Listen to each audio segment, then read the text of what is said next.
This is a demonstration of how you can only fold a sheet of paper so many times.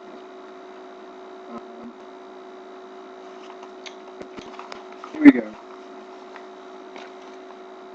It's been done once, but I didn't want to waste another sheet of paper, so here we go again. 1, 2, 3, 4, 5, and 6, and be done.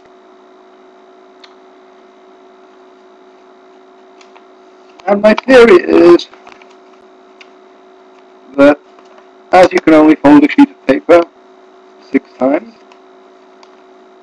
people generally can't maintain a coherent discourse for very long. That is one of my theories. I have lots of theories.